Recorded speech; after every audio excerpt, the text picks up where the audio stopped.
Wait, so what do you want me to to say? You can pause it real quick.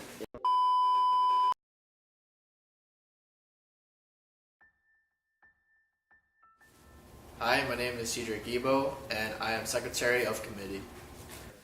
Hi, I'm Michael Granada. I'm the subcommittee leader of the Sinulog of Miami Youth. Hi, my name is Isabello Siksik Jr. and I am the current president of the committee of the Senior Santo Niño Sinulog of Miami Incorporated. Senior Santo Niño Sinulog of Miami Incorporated strives to bring together the Filipino American community together to participate in charities and to educate the young and the old while keeping the values of the Filipino tradition alive and well. As president of the committee of the Senior Santo Niño Sinulog of Miami, it is my duty to promote its vision and mission. And one way we have done that is to have our medical mission, which was held back in August of 2017. Our first mission was in 2009, and at the time I was a nurse, and it awakened something in me to pursue the field of medicine. So actually for me, the second mission was coming full circle as I come back now as a physician. And as a physician, it's a privilege to serve our fellow countrymen and be of service to them in a different way. Another personal commitment that I have towards the Sinulog of Miami is to develop the Sinulog youth. And it was very rewarding to have the Sinulog youth come with us this year as members of the delegation. In this medical mission, we partnered with an organization called Palompon Youth Movement. These are a group of individuals that are based in Palompon who helped us and partnered with us in making this mission a success. Because of your donations, we were able to see quite a number of patients. We had dental consultations as well as medical consultations. Amongst the kids of the pediatric population, there were 91. 22 were dental cases, which consisted of extractions, and 78 were medical cases. Now, most of these cases were because of upper respiratory tract infections. The most severe case we saw was because of a child who had a scalp abscess, as well as severe pneumonia that necessitated further consult and follow-up at a hospital nearby. Amongst the adults, we saw 241 cases. 208 of them were medical and 49 were dental. Now, amongst the 208 medical cases, most of the patients that presented had uncontrolled hypertension, which shows you the number one problem of health disparity within that region.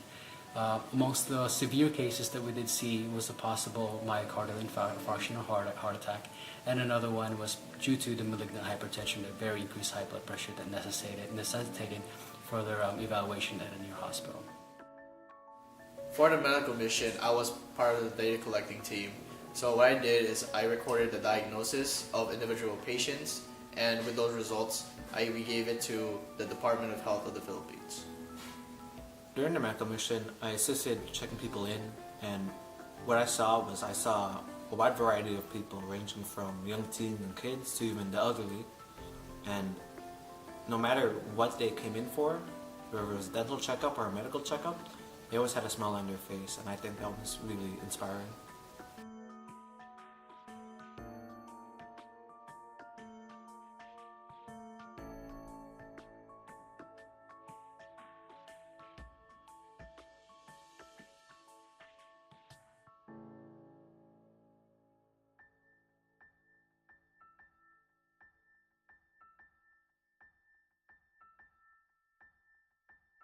During the medical mission, I noticed that there were a lot of kids there.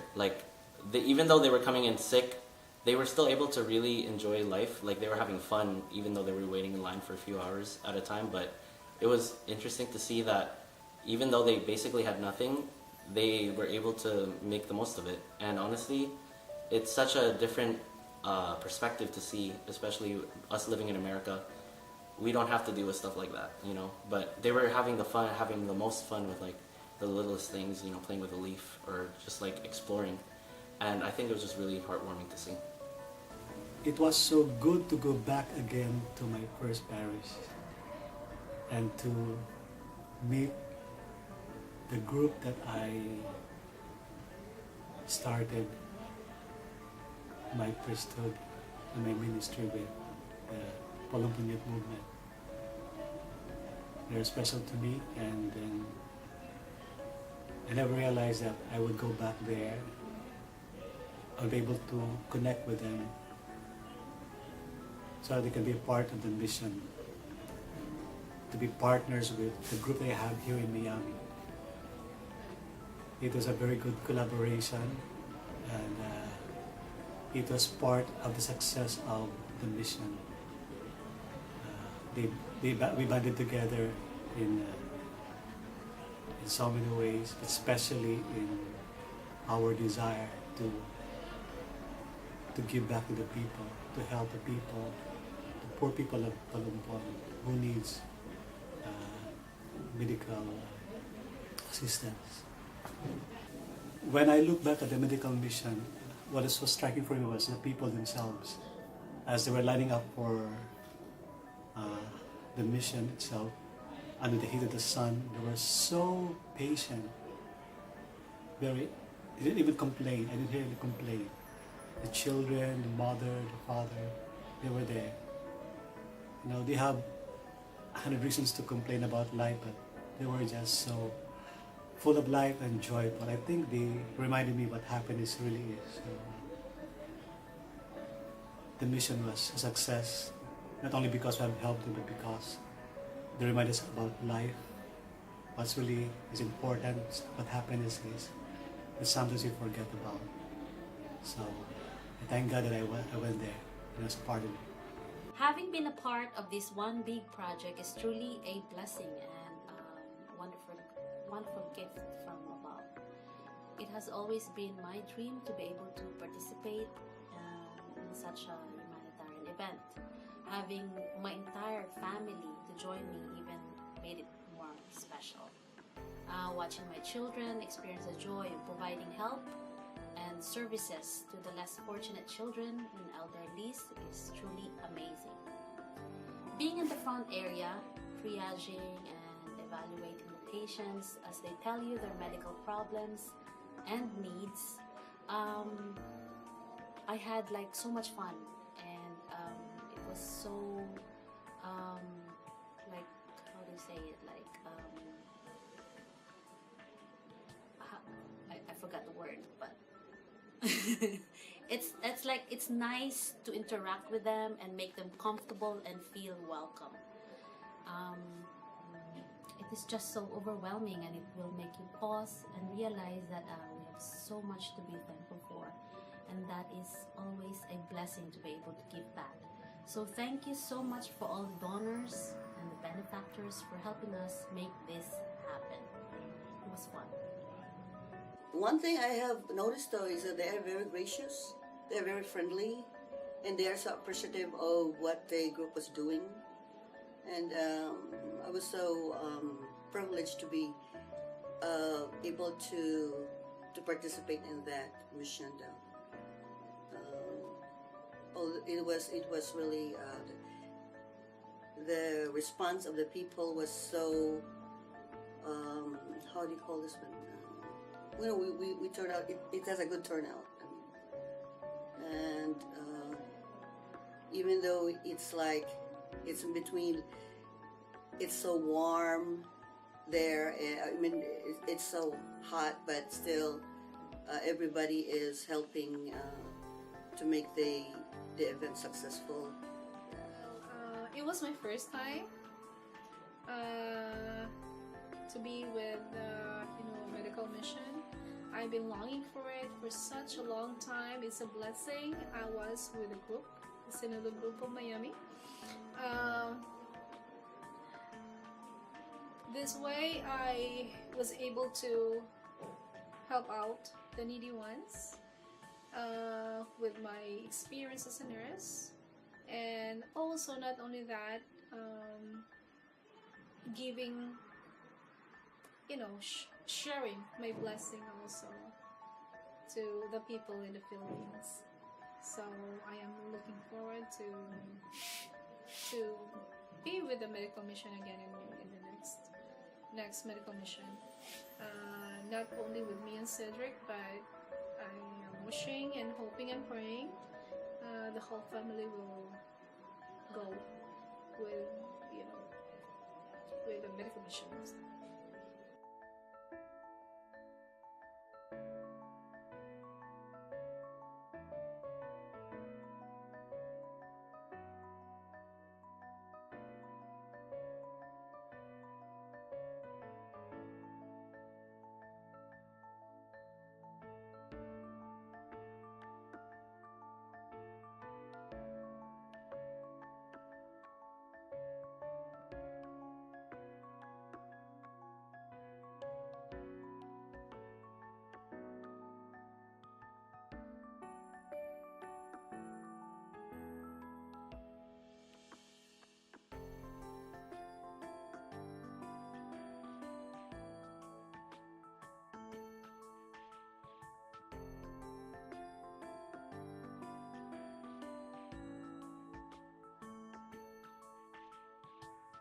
During our summer trip, in conjunction with our medical mission, Halad sa Katalingbang, the Sinulog of Miami youth collected and distributed backpacks to victims of the earthquakes in Kananga. Through our project, we were able to collect over $1,000 worth of school supplies that were gathered through our Pennies for a Cause fundraiser. With that money, we were able to provide backpacks filled with school supplies to over 200 families in earthquake-affected areas.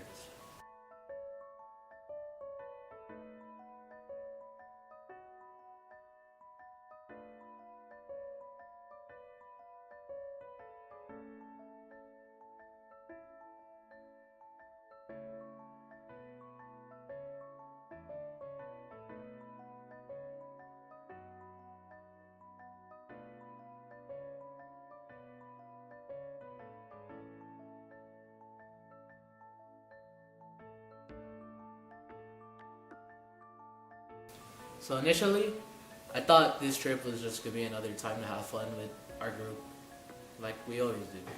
And it was just traveling to our parents' hometowns and taking part in a medical mission.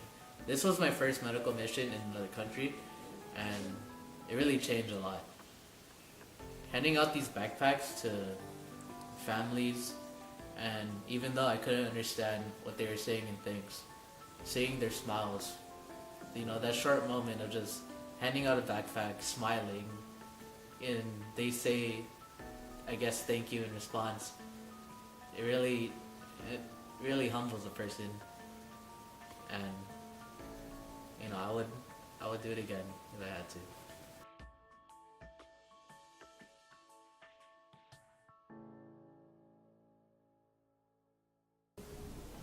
This year's celebration of our Sinulog, we have taken an inspiration from Pope Francis in second letter, Laudato Si, on the care of our common home.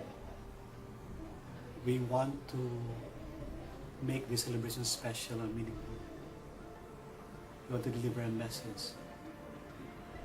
And the hope is that the celebration of Sinulog will also help us become a better stewards of God's creation.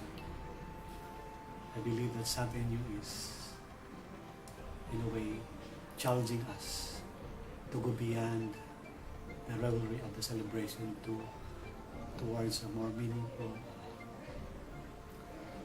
mission to be a good steward of what the gift of grace that God has given to all of us. So I hope and I pray that this celebration will help us in that regard. This year, we're trying to help deliver the Pope's message of being more environmentally conscious. To do this, this year we made props and costumes out of recyclable household items such as plastic bags, water bottles, and newspapers. We are trying to convey a message that we can make something beautiful out of things we consider garbage, as well as help the environment in the process. Because the theme for this year is Sinulog Goes Green, we have to choose a lot of foresty stuff. So I chose a lot of, our songs are really influenced by rainforest stuff, maybe jungle beats, a lot of flutes, wind instruments.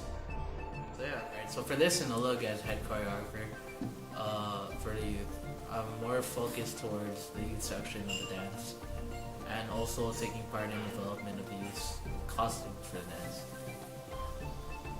The main thing I really want is that I hope everyone enjoys this new way of Sinulog is going down. Thank you.